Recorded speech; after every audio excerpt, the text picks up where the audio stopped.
오늘 설교 제목이 하나님을 의지하는 자, 이런 주제의 말씀으로 설교 말씀을 드리기를 원합니다. 여러분, 세상을 살다 보면 참 힘들 때가 많죠.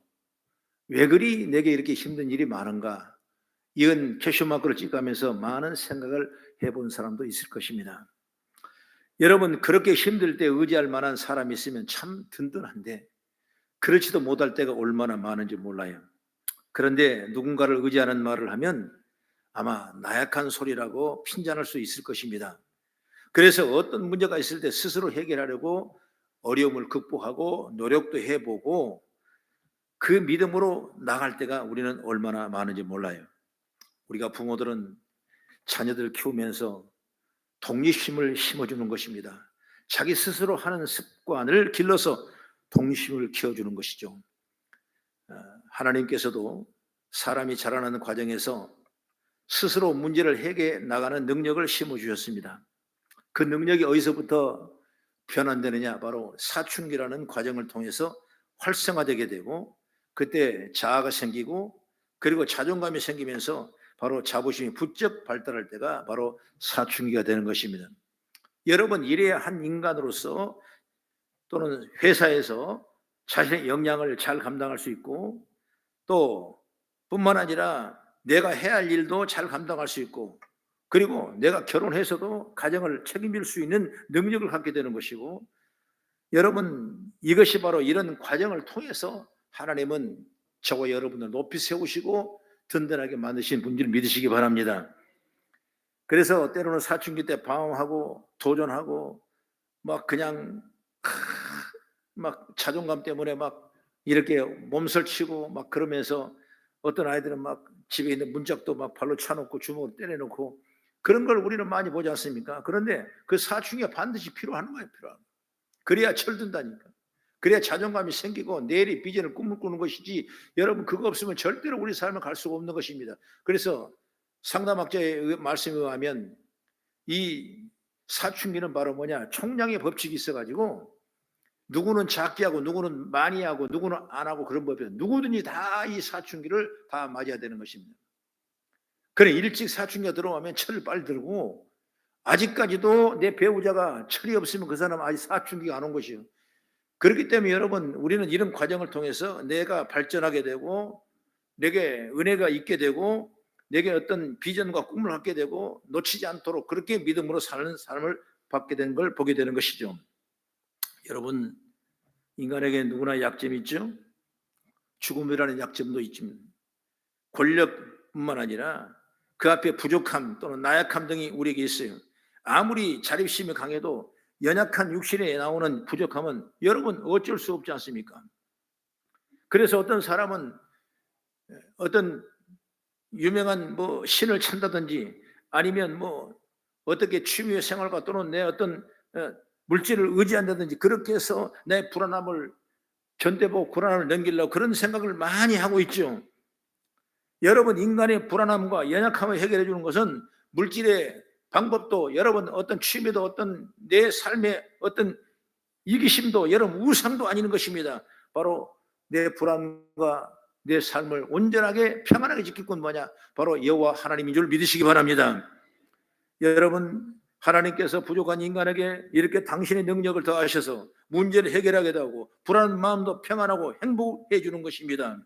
하나님께서는 오직 하나님의 당신만을 의지하기 원하시기 때문에 그러는 것입니다.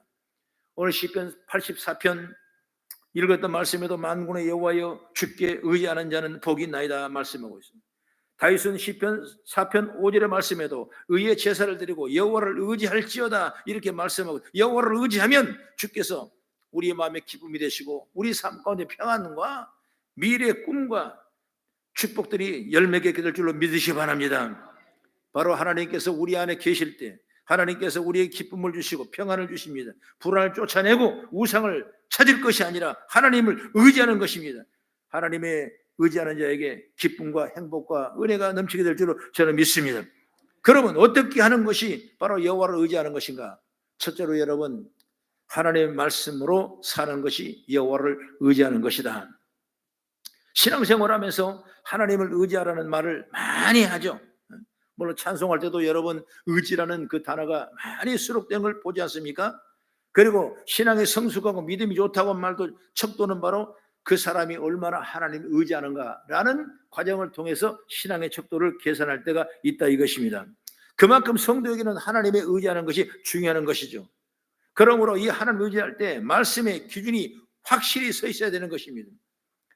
말씀이 없이는 여러분 절대로 하나님을 의지할 수 없는 것입니다. 내 생각, 감정으로 여러분 하나님을 의지할 수 없는 것입니다. 말씀의 기준이 우리 가운데 거울이 돼서 말씀을 따라갈 때 그 말씀을 속에서 하나님을 의지할 수 있는 신앙과 믿음이 생기게 된 줄 믿으시기 바랍니다.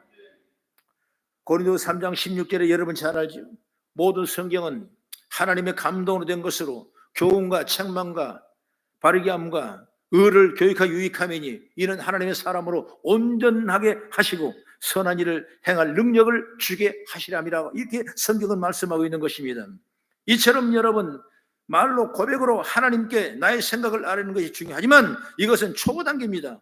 그러나 우리가 진정한 하나님의 축복을 받으려면 말씀이 다 우리 가운데 붙잡아 주셔서 그 말씀이 내 안에 역사할 때 내 삶이 성숙되게 되고 믿음이 단단하게 서게 되고 하나님의 영광을 돌리게 될 줄로 믿습니다.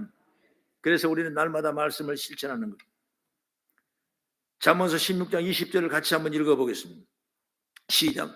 삶과 말씀에 주의하는 자는 좋은 것을 얻나니 여호와를 의지하는 자는 복이 있다. 이렇게 말씀하죠. 말씀에 주의하는 자, 말씀을 잘 듣고 전심을 다해 실천하는 자를 가리키는 거죠. 어떤 사건이든 어떤 일이든 말씀 맞는지 하나님 뜻에 맞는지 신중하게 처리하는 것을 말하고 있는 것이죠. 그런 여러분 우리의 입술과 또는 고백 속에 말씀대로 사는 성도, 말씀을 하는 성도가 되길 주의 이름으로 축복합니다. 잠언 3장 5절 6절은 이렇게 말합니다. 너는 마음을 다하시자 너는 마음을 다하여 여호와를 신뢰하고 내 명체를 의지하지 말라. 너는 범사의 그를 인정하라. 그리하면 내 길을 지도하시리라. 할렐루야. 말씀을 따라가면 말씀 속에 역사가 있고 말씀의 능력이 있고 말씀의 치료가 있고 말씀 속에 내 꿈과 비전과 역사가 일어날 줄 믿으시기 바랍니다. 그래서 성도는 항상 성경을 가까이 하고 설교 말씀을 경청하고 그 말씀이 내게 믿어지면 안 믿어져도 여러분 아멘하고 그래서 긍정적이고 순종적인 신앙생활을 할 때 여러분 그 말씀 따라가는 여호와를 의지하는 복된 우리 삶이 될 줄로 저는 믿습니다. 두 번째로 여러분 뭐가 여호와를 의지하는 것이냐? 예배하는 것이 말씀을 의지하는 것이다. 예배할 때 여호와를 의지하는 것이다. 예배는 여러분 하나님을 인정하는 최고의 행위가 바로 예배입니다. 왜 자꾸 젊은 아이들은 예배드리라고 그래요? 예배드리라고 왜 자꾸 예배하라고 그러지만 여러분 예배가 하나님이 인정하는 최고의 행위라는 걸 믿으시기 바랍니다. 예배가 드림이 없는데 하나님 믿는다고? 여러분 예배가 엉망인데 하나님을 의지한다고? 여러분 그것은 공허한 얘기가 되는 것입니다. 바로 예배할 때 하나님의 역사가 나타나고 우리는 예배할 축복의 통로가 열어짐을 믿으시기 바랍니다. 예배를 헬라어로 풀었으면 우리의 말로 성경을 해석하면 예배는 가까이 한다 이런 의미가 있습니다. 가까이 한다. 예배는 내가 나의 마음을 하나님께 드린다는 의미가 있고 그래서 예배할 때 하나님을 가까이 오시고 예배할 때 내가 하나님을 의지한다는 것은 하나님께 인정하는 것이고 그러므로 예배는 여러분 종교의식을 말하는 것이 아닌 것입니다. 예배는 여러분 기도하고 찬송하고 말씀 듣고 그 말씀 실현하고 여러분 주일날 교회 나와서 예배 드렸다고 해 예배 완성이 끝나는 것이 아니죠. 예배 드리는 후에 한 주간 삶을 살아갔을 때 우리는 어떻게 살아야 됩니까? 과연 말씀대로 살아갔는가? 말씀 믿고 나갔는가? 이걸 우리가 늘 주장대보고 저울질해보고 줄 거울에 비춰볼 수 있는 그런 지혜가 있기를 바랍니다. 여러분 주일날 교회에서 예배드리는 그 시간들이 열매맺으라면 예배 드릴 때 받은 은혜대로 실천하며 살아야 되는 거죠. 그러기 위해서 우리가 기도가 필요하고 기도하는 것 자체가 하나님을 의지하는 것이고 그렇게 기도하면 하나님이 그 의지하면 하나님께서 세상을 이길 힘을 우리에게 주실 줄로 저 믿습니다. 오늘 본문 3절에 어떻게 말합니까? 귀인들은 의지하지 말며 도울 힘이 없는 인생도 의지하지 말지니라. 귀인들이 멋져 보이고 능력 있게 보입니다. 그러면 그것에 빠질 수밖에 없죠. 그래서 그런 유혹들을 이길 수 있도록 하나님께서 우리에게 뭐냐? 바로 기도란 강력한 능력의 축복을 주시는 거예요. 여러분 성도는 항상 기도하시기 바랍니다. 기도하면 하나님께 들으시고 예배드리며 은혜 받고 결심한 것들이 세상 생활에서 열매가 맺도록 힘을 주게 될 줄로 믿습니다. 그래서 아무리 내가 많이 배워도, 아무리 성경의 지식이 있더라도 여러분 기도하지 않으면 안 되는 거예요. 여러분 기도는 주님 앞에 내가 겸손히 무릎 꿇는 것입니다. 기도는 여러분 장소도 필요 없어요. 기도는 여러분 시간도 정해지지 않았어요. 어느 때 어느 곳에든지 여러분 우리는 무릎 꿇고 예배하며 기도할 수 있는 그런 축복의 통로가 열게 될 줄로 믿습니다. 그러므로 여러분 지금 힘이 없습니까? 아니면 내일 소망이 떨어졌습니까? 아니면 앞길이 캄캄합니까? 여러분 그럴 때 여러분 하나님이 기도하라고 말씀하는 신호인 줄 믿으시기 바랍니다. 그래서 여러분 기도하면 힘이 생기는 거예요. 목사님도 여러분 맨날 설교하고 맨날 성경 보고 맨날 아는 것 같지만은 여러분 기도가 떨어지면 여러분 우리 사람과 능력이 떨어진 것 똑같은 것입니다. 저도 여러분 똑같은 인간이에요. 여러분 슬퍼할 줄도 알고 화날 줄도 알고 속상할 줄도 알고 배고플 줄도 아는 것입니다. 그러나 이것을 이기며 능력으로 삼을 수 있을 때는 여러분 기도가 필요한 것인지 믿으시기 바랍니다. 여러분 삶 속에 날마다 기도하셔서 우리 성도가 기도하는 성도가 되고 우리 거성교회 기도하는 교회 되고 21일 동안 전 성도가 응답 통로를 이룰 수 있는 기도가 차고 넘치는 역사의 길을 나는 주의 이름으로 축원합니다. 새벽에 나와도 아무도 없고 나와 사모님하고 둘이 기도할 때가 얼마나 여러분 저녁에 작정하며 기도해도 여러분 나 몰라라 하는 사람이 얼마나 많으냐.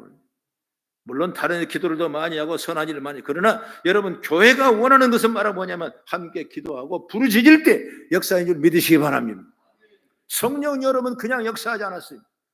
오순절 마가다락방에 모여 저녁 기도 힘쓸 때 성령의 불의가 같이 갈라지며 방언을 말하며 역사 일어나며 수많은 사람이 모여 아버지 앞에 영광 돌리고 예루살렘 교회가 세워지는 위대한 역사는 바로 합심하여 기도할 때 이런 문제가 해결되는 줄 믿으시기 바랍니다. 여러분 가정에 기도하십시오. 여러분 구역 기도하십시오. 여러분 기관들 기도하십시오. 기도하면 안 되는 일이 없는 것입니다. 따라합시다. 기도하면 된다. 기도하면 이루어진다. 여러분 이걸 확신을 가지고 믿음으로 나가는 우리 모든 성도가 되셔서 우리 40년 동안 기도하며 부활의 기쁨을 맛보며 믿음의 승리자가 온 성도가 되기를 난 주의 이름으로 축원합니다. 마지막으로 세 번째, 그러면 이렇게 여호와를 의지하는 자는 어떻게 될까요? 여러 문제는 반드시 답이 있죠. 의지하면 뭐라도 나오게 되어 있는 것입니다. 어린아이가 보채고 막 자꾸 울어보십시오. 그러면 뭔가 분명히 나오게 돼 있어요. 가만히 있으면 여러분 절대로 부모도 챙겨주지 않아요. 뭔가 때를 쓰고 부르짖고 하니까 역사가 일어나는 거예요. 여러분 하나님도 마찬가지입니다. 하나님이 기본적으로 당신을 의지하는 걸 좋아합니다. 하나님은 당신 말을 의지하는 걸 너무너무 좋아하세요. 여러분 이 말씀을 통해 받을 은혜가 뭐겠습니까? 나는 평생을 하나님을 의지하겠다. 하나님 인정하겠다. 그래서 하나님 주신 축복을 우리가 먹을 수 있는 지혜가 열리기를 축복합니다. 저희 가정에 아들이 둘이지 않습니까? 큰아들 작은아들. 하나는 원숭이 뜨고 하나는 개띠라 얼마나 뛴지를 몰라요. 그런데 애들 낳아보니까 참 그렇게 달라질 수가 있더라고요. 큰아들을 보면 자기 엄마가 우리는 모유수유를 하면서 젖을 내밀어놓고 먹이면 그거 좋아가지고 좋은 거야. 그거 맛있는 거야. 좋다는 거야. 그러면 이쪽에도 좋고 그렇게 좋아요. 그러니까 너무나 사랑해주고 싶은 마음, 더 주고 싶은 마음, 뭐라도 빼고 싶은 그런 마음이 부모에게 있지 않습니까? 근데 둘째는 어떠냐? 젖을 주면은 탁 쳐버려. 이쪽 주면 얘 탁 쳐버려. 그리고 또 억지로라도 먹여놓으면 또 그냥 이빨로 그냥 꽉 깨물어버리고. 그거 싫다는 거예요. 내가 먹고 싶어 먹겠다는 거예요. 우유 먹겠다는 거예요. 우유 먹겠다. 하이 이런 황당한 세월이에요. 여러분 그러니까 인정이 안 가는 인정이 안 가. 부모 올 때 얘는 왜 그러나 자꾸 싫어지는 거야. 그러니까 나중에 성장했죠. 그러니까 지금 말하면 그 작은 아이는 뭐라고 하는지 압니까? 왜 나를 그렇게 엄마가 나를 미워했냐고. 나를 왜 미워했냐고. 아니 지가 탁 쳐보고 지가 탁 쳐버렸지 뭐. 내가 먹지 말라고 어머니가 탁 치겠어요 그것을? 여러분 왜 형만 사랑하고 왜 나는 사랑 안 했냐고. 자꾸 이런, 형은 좋은 컴퓨터 사지 왜 나는 컴퓨터 안 사줬냐고. 형은 좋은 학원에 보니 왜 나는 학원에 안 보내냐고. 자꾸 이렇게만 하는 거예요 여러분. 여러분, 이게 바로 비교 의식에서 나오는 것이거든요. 다시 말하면 여러분 뭐냐? 하나님을 인정하고 사모하는, 의지하는 그런 믿음이 여러분 얼마나 깊게 있냐에 따라서 나의 삶의 문제가 달라진다 그 말이에요. 여러분, 목사님 말로 생각하지 말고 하나님 주신 말씀으로 믿어지면서 여러분 어느 때 어느 시대든 어떤 문제든지 주님 의지하고 나가는 복된 자가 있기를 주의 이름으로 축원합니다. 오늘 본문 5절 한번 같이 봅니다. 시작. 야곱의 하나님을 자기의 도움으로 삼으며 여호와 자기 하나님에게 자기의 소망을 두는 자는 복이 있도다. 오늘 시편 이 146편의 말씀을 통해 나오는데 여기에 갑자기 뭐냐? 야곱의 하나님이 이렇게 나와요. 야곱의 하나님. 그러면 여러분, 야곱이란 어떤 사람이야? 이걸 우리가 알아야 될 지혜가 열린 것이에요. 여러분, 야곱의 하나님, 야곱은 뭐냐? 바로 부모를 떠나서 홀로 살아가며 막다뜨리는 수많은 일들이 야곱에게 너무나 많았습니다. 야곱의 성격은 어떤 사람입니까? 남의 걸 찬탈하는 사람이라고 야곱이라는 이름도 그렇게 나와 있는 것입니다. 그리고 형을 속이고 아버지를 속이고 여러 번 도망갔습니다. 도망가다가 주님을 만났죠. 그래서 약속했죠. 내가 다시 돌아올 때까지 너를 사랑할 거야, 지켜줄 거라고 약속했습니다. 그리고 20년 동안 살면서 바로 그 20년 동안 그 라반의 집에 가 살면서 삼촌집이죠. 그러면서 이 야곱에게 주고 싶어하는 그 세경을, 인건비를 10번씩이나 변기하면서 그 야곱을 온만하게 부려먹은지 몰라요. 그래도 야곱은 그때마다 다 순종하고 어떤 이기면서 나름대로 다 했는데 마지막에 문제가 뭐냐면, 내가 네 양을 내 치운 걸 잘 아는데 이 하얀 양 속에서 내가 검정 양이 나오면, 얼룩이 양이 나오면 내가 그 양을 네 것이고 다른 양은 다 내 것이니까 네가 잘 키워보라 그랬습니다. 여러분, 그런 협력이 어디 있겠습니까? 물론 그래요. 어떤 그 인류 그 학자들에 의하면, 유연하게 공부하는 사람에 의하면 진돗개를, 하얀 진돗개를 잘 키워서 계속 이렇게 교배를 해서 진돗개를 빼면은 나중에 전부 다 하얗게 나오지만 10만 마리 중에 하나가 검은색이 나온대요. 그것이 유전학적인 원리인데, 그렇기 때문에 그걸 위해서 이 야곱이 여러분 10만 마리 통해서 하나 나온 그 얼룩이를 어떻게 내 양으로 하겠냐고 말, 그러니까 안 되겠다 싶어서 얼마나 욕심 많습니까? 얼마나 강경합니까? 그래서 물 먹으러 온 신양을 따둑거리면서 그 앞에다가 신풍나무, 버드나무, 살구나무 껍질을 확확 벗겨가지고 거기다가 우물에다 세워놓으면서 물 먹으면서 한번 쳐다보면 얼룩얼룩하죠. 물 먹으면 얼룩얼룩하죠. 그러니까 여러분, 그 희한하게 나는 얘마다 바로 얼룩이 나는 거예요. 그래서 여러분, 야곱 2대, 3대 엄청난 축복을 받지 않습니까? 그런 믿음, 그것이 바로 누구냐? 야곱이라는 거예요. 야곱이 하나님이라 이렇게 말씀하는 것입니다. 여러분, 이처럼 우리는 믿음을 가지고 살아갔을 때, 주를 바라보는 믿음 속에 기도하며 나갔을 때, 이런 강력한 믿음을 가지고 나갔을 때 하나님은 우리의 기도를 외면치 아니하시고 우리 삶 가운데 아름다운 열매가 맺게 될 줄로 믿습니다. 하나님을 의지하면 도움을 받게 된 줄로 믿습니다. 야곱이 하나님이 여러분의 하나님이시고, 그러니 무엇을 의지하겠습니까? 물질이 아닌 귀인이 아니고 오직 하나님만 절대적으로 의지하면 그 바람범의 법칙을 통해서 하나님이 2대, 3대 양떼를 야곱에게 지켜줬던 것처럼 오늘 저와 여러 사람도 이런 축복인 줄 믿으시기 바랍니다. 잠언서 28장 25절에 이렇게 말합니다. 욕심이 많은 자는 다툼을 일으키나 여호와를 의지하는 풍족게 된다고 성경은 말씀하고 있는 것입니다. 여러분, 권력을 잡든 물질을 잡든 여러분 원망 불평한다면 여러분 모든 것이 안 되는 거예요. 우리는 항상 감사하고 믿음의 지혜를 얻어서 주를 의지하며 나갔을 때 우리에게 축복의 통로가 열어지고 높이 들려 쓰이는 은총을 입게 될 줄로 믿으시기 바랍니다. 그래서 여호와를 의지하는 사람은 여러분 뭐예요? 안전하는 거예요. 여러분, 회사에도 안전한 것입니다. 사회에서도 안전하는 것입니다. 여러분, 기업 속에도 안전하는 것입니다. 여러분, 가정도 안전하는 것입니다. 끊임없이 우리는 항상 여호와를 의지하고 부족한 풍족한 믿음의 삶을 살아가는 역사의 길을 축복합니다. 잠언서 29장 25절 한번 보십시오. 시작. 사람을 두려워하면 올무게 걸리거니와 여호와를 의지하는 자는 안전하리다. 여호와를 의지하는 분이 하나님이 바로 부족함이 없이 우리의 풍족하게 채우게 될 줄로 믿습니다. 예레미야 17장 7절을 같이 한번 읽어보겠습니다. 시작. 무릇 여호와를 의지하며 여호와를 의리하는 그 사람은 복을 받을 것이라. 하나님께서 당신을 의지하는 자에게 복을 주실 것이라고 수없이 여러분 성경은 말씀에 반복하고 있는 것입니다. 사랑하는 성도 여러분, 오늘 말씀을 정의 마지막으로 3절 4절을 한번 같이 중심절이기 때문에 읽겠습니다. 시작.